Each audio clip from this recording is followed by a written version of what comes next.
Hi friends, இன்னைக்கு நம்ம chicken குழம்பு வைக்க போகிறோம். தேவையான பொருட்கள்: சிக்கன், வெங்காயம், தக்காளி, இஞ்சி பூண்டு, பட்டை, கிராம்பு, ஏலக்காய், சிக்கன் மசாலா, மிளகாய்த்தூள், பெப்பர், மஞ்சத்தூள் இதெல்லாம் எடுத்துக்கலாம்.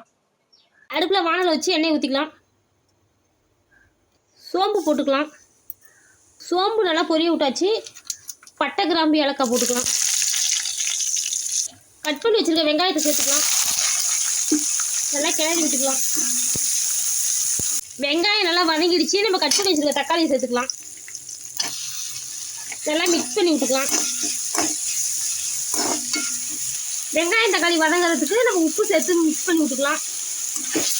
இஞ்சி பூண்டு பச்சை வாசனை போகிற அளவுக்கு நம்ம நல்லா வதக்கிக்கலாம். இஞ்சி பூண்டு பச்சை வாசனை போயிடுச்சு. நம்ம கழுவி வச்சுருக்க சிக்கனை சேர்த்துக்கலாம். நல்லா மிக்ஸ் பண்ணி விட்டுக்கலாம்.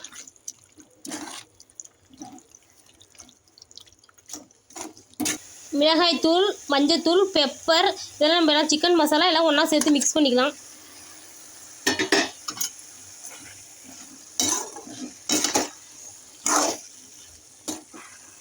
மசாலா நல்லா மிக்ஸ் ஆகிடுச்சு பாருங்கள். நம்ம குழம்புக்கு தேவையான தண்ணியை கொஞ்சம் ஊற்றிக்கலாம். குழம்பு எந்த அளவுக்கு தேவையோ அந்த அளவுக்கு நம்ம தண்ணி மிக்ஸ் பண்ணிக்கலாம். மூடி குழம்ப ஒரு 5 நிமிஷம் கொதிக்க வச்சிடலாம்.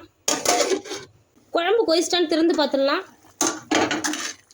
குழம்பு நல்லா கொதிச்சுட்டே இருக்குது. நம்ம கட் பண்ணி வச்சுருக்க உருளைக்கிழங்கு சேர்த்துக்கலாம். உருளைக்கிழங்கு போட்டால் குழம்பு ரொம்ப டேஸ்ட்டாக இருக்கும். சிக்கன் குழம்பு அதுக்காக போடுறது. மூடி ஒரு 10 நிமிஷம் கொதிக்க வச்சுக்கலாம். குழம்பு கொதிச்சிட்டான்னு நல்லா திறந்து பார்த்துடலாம். குழம்பு நல்லா கொதிச்சிருச்சு. நம்ம கட் பண்ணி வச்சுருக்க புதினா கொத்தமல்லி சேர்த்துக்கலாம். குழம்புக்கு ரொம்ப நல்லா வாசமாக இருக்கும். வீடியோ பிடிச்சிருந்தா லைக் பண்ணுங்கள், ஷேர் பண்ணுங்கள், கமெண்ட் பண்ணுங்கள், மறந்துடாத சப்ஸ்கிரைப் பண்ணுங்கள். பாய் பாய்.